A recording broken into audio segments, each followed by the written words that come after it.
Dear student, स्वागत है आपका एक नई वीडियोस के साथ। आज हम पढ़ेंगे ये डिफरेंशियल इक्वेशंस जो mdx प्लस एनडीवाई के रूप की हैं। तो देखिए, जो भी हमें डिफरेंशियल इक्वेशंस दी है y cube minus 2y x square d x plus 2x y square minus x cube d y is equal to 0। तो देखिए, यहाँ पर जो भी हमें इक्वेशंस दी है डिफरेंशियल, तो वो हमें लिख दी एज इट इज। देखिए, ये हमें इक्वेशंस दी थी तो ये हमने लिख दी और इसको हमने इक्वेशन नंबर फर्स्ट दे दिया। ठीक है, तो देखिए, सबसे पहले हम यहाँ से इसका कोष्ठ को खोल देंगे, यानी कि गुणा कर देंगे। तो वाई क्यूब डी एक्स आ जाएगा minus 2y x square d x plus 2x y square d y minus x cube, इसका इसके साथ गुणा होगा d y is equal to 0। ठीक है, यानी कि इसका पहले इसके साथ इसके साथ गुणा करके हमने कोष्ठक को खोल दिया। ओके, देन हम क्या करेंगे, यहाँ पर देखिए, सबसे पहले हमें इस रूप में बनानी है इक्वेशन। ये ध्यान रखना, आप कोई भी अगर मैक्सिमम घाते आए तो हमें क्या करना है कि पहले तो देखिए, इसको सरल करने के लिए कोष्ठक को खोल दीजिए। जब ये आ जाए तो x और x की घात a और y की घात b के रूप में हमें कोई भी समीकरण बनानी है। जैसे कि यहाँ पर हमें ये समीकरण दिख रही है और अंदर क्या बनना चाहिए, M d x plus N d y, यानी कि M y d x plus N x d y. अभी आपको समझ में आएगा इस रूप में बनानी कैसे। देखिए, यहाँ पर जो भी वाई क्यूब डी एक्स है ना, यहाँ पर जो भी वाई क्यूब डी एक्स है, यहाँ इधर देखिए वाई स्कोर है, यहाँ पे वाई की घात 2 है, यहाँ पर वाई की घात 3 है। तो इसको हमने क्या लिया, वाई स्कोर कॉमन ले लिया। इसमें से वाई स्कोर कॉमन ले लिया तो यहाँ से तो क्या बच जाएगा, वाई स्कोर कॉमन ले लिया, केवल वाई डी एक्स बच जाएगा। तो वाई डी एक्स प्लस यहाँ से वाई स्कोर कॉमन ले लिए तो क्या बच जाएगा, 2x डी वाई। ओके, फिर इसी प्रकार ये एक्स स्कोर है, ये एक्स क्यूब है, यहाँ से एक्स स्कोर कॉमन ले लेंगे माइनस एक्स स्कोर कॉमन ले लेंगे तो क्या बच जाएगा, माइनस एक्स स्कोर कॉमन लेंगे 2y dx। ओके, और इधर क्या बच जाएगा, एक्स स्कोर कॉमन लेंगे तब क्या बच जाएगा, केवल माइनस एक्स स्कोर कॉमन लेंगे plus x d y is equal to 0। ठीक है, तो इस प्रकार ये हमारी हो गई समीकरण। देन हम क्या करेंगे, देखिए, यहाँ पर जो भी वाई डी एक्स प्लस जो भी ये देखिए वाई डी एक्स, इधर आया एक्स डी वाई, इधर 2x डी वाई, तो इधर आया 2y dx। ठीक है, तो इस प्रकार हमें रूप में प्राप्त हो रही है। देन हम करेंगे कि यहाँ पर देखिए, ये देखिए एम डी एक्स और एन डी वाई, ये देखिए एन डी एक्स और एम डी वाई इस रूप में प्राप्त हो रही है ना। यहाँ पर देखिए एक्स की घात कोई नहीं है, मतलब एक्स की घात जीरो है ना, वाई की घात बी यानी वाई की घात 2 है। इसी प्रकार इधर भी देखिए एक्स की घात ए यानी एक्स की घात 2 है, वाई की घात कोई नहीं यानी वाई की घात 0। इस रूप में ये हमें इक्वेशंस प्राप्त हो गई। जब ऐसी कोई भी हमें डिफरेंशियल इक्वेशंस दे और इस रूप में प्राप्त हो जाए, जो अभी प्राप्त हो गई है ना इस रूप में, तब हम सबसे पहले इसका इंटीग्रल फैक्टर निकालेंगे। तो इस रूप में जब आ जाए समीकरण, तो सबसे पहला आइडिया है कि आपको क्या करना, integral factor is equal to x की, जो हमें यहाँ पर जो भी समीकरण दिए ना, आपको क्वेश्चंस दिया है ना, उसमें क्या करना है, एक्स की घात h और y की घात k से गुणा करना पूरी समीकरण का, ध्यान रखना ये। तो जैसे ये हमें समीकरण दी थी, ये दिया ना, इसको हमने कोष्ठक खोल के ये निकालिए ना, तो इसको हम x की घात h और y की घात k से गुणा करेंगे। जैसे यहाँ पर x की घात h से गुणा करेंगे, यहाँ पर x की घात कोई है नहीं तो x की घात h ही आ जाएगा। देखिए, यहाँ पर x की घात इसके समीकरण 1 से गुणा करने पर यहाँ पर x की घात h आ जाएगा, y की घात k से गुणा करेंगे तो y की घात 3 है और k और तो घात प्लस हो जाएगी, तो y की घात 3 प्लस k माइनस ऐसे ही 2y की घात 3 प्लस k और x की घात, यहाँ पर देखिए x की घात क्या हो जाएगी, यहाँ से देखिए, हाँ यहाँ से देखिए x की घात क्या हो जाएगी, 2 प्लस h हो जाएगी, है ना। इसी प्रकार ये हो जाएगा dx। इसी प्रकार देखिए x की घात h यानी कि 2x की घात h और 1 तो है और h जुड़ जाएगा तो 2x 1 प्लस h, है ना।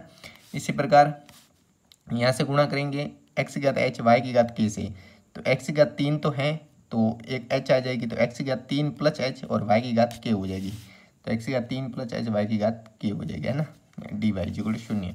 तो इस प्रकार ये गुणा कर दिया। अब जब ये गुणा कर दे, सबसे पहला ऐसी कोई भी आपको डिफरेंशियल इक्वेशन दे, कोष्ठक खोल के आपको सॉल्व करनी है, इस रूप में अगर बनानी है, इस रूप में आ जाए, तब उसका हम क्या करेंगे, जो भी हमें इक्वेशंस दी थी उसका इससे गुणा कर देंगे, एक्स की घात h और वाई की घात k से। गुणा करने के बाद जो भी हमारे उत्तर आ जाए, आंसर आ जाए, उसका यथार्थ अवकल समीकरण निकालेंगे। यथार्थ अवकल समीकरण कैसे निकालते हैं, del m by del M upon del y del N upon del x. अभी समझ में आ गया कैसे? देखिए जो भी हमें दिए ना, ये भी देखिए, ये हमें क्या दिया है, ये एम है ना, ये एम है और ये एन है, एम डी एक्स और एन डी वाई इस रूप में। अब एम का तो करना है वाई के सापेक्ष अवकलन, एन का करना है एक्स के सापेक्ष अवकलन।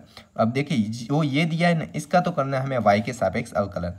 तो वाई के सापेक्ष अवकलन करेंगे तो देखिए एक्स का तो छोड़ देना है, तो एक्स की घात एच, तो एक्स की घात एच ही रहेगा। अब वाई के सापेक्ष करना है तो ये देखिए वाई की घात 3 प्लस के, तो क्या हो जाएगा अवकलन 3 प्लस के वाई, यहाँ से घात एक माइनस हो जाएगी तो के प्लस 2 हो जाएगा। ठीक है, इसी प्रकार इसका भी देखिए -2 एक्स तो कांस्टेंट रहेगा, तो एक्स 2 प्लस एच तो कांस्टेंट है।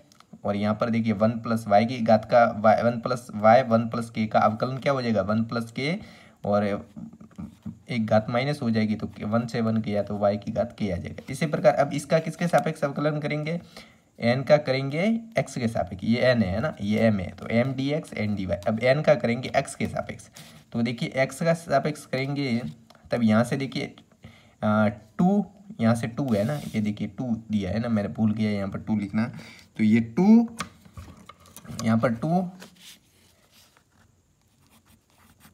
यहाँ पर देखिए 2 एक्स की घात यानी 1 प्लस एच आ जाएगा। अब यहाँ से बात घात -1 करेंगे तो एक्स की घात एच आ जाएगा।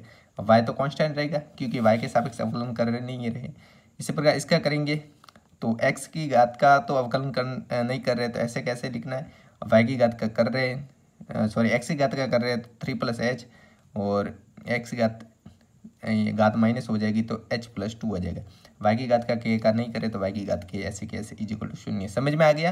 यानी कि ये हमें डिफरेंशियल करे, ये m है, इसका तो करना है y के सापेक्ष, और इसका करना है n डी वाई है, ये n है, इसका करना है x के सापेक्ष। ये अवकलन करने के बाद हमें क्या करना है, दोनों पक्षों की तुलना करनी है। यानी कि यहाँ से देखिए x की घात h, y की घात k, यहाँ से ये है ना, तो ये दोनों में एक समान आ जाने चाहिए। एक समान आने के बाद यहाँ पर देखिए ये भी एक समान आ रहा है, एक समान आ रहा है, तो इसके बाद हमें क्या करना है, ये देखिए ये लेना है, केवल इनको छोड़ देना है, यानी 3 प्लस के, इधर क्या आ रहा है 2, इधर आ रहा है 2 1 प्लस एच है ना।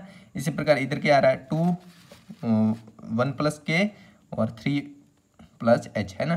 तो देखिए 3 प्लस के ये लिया हमने और 2 1 प्लस एच, तो 3 प्लस के यानी कि यहाँ से देखिए गुणा हो जाएगा 2 1 प्लस के 3 प्लस एच, इसका भी लेंगे, देखिए 2 1 प्लस के लिया और 3 1 प्लस एच है, 3 प्लस एच है ना।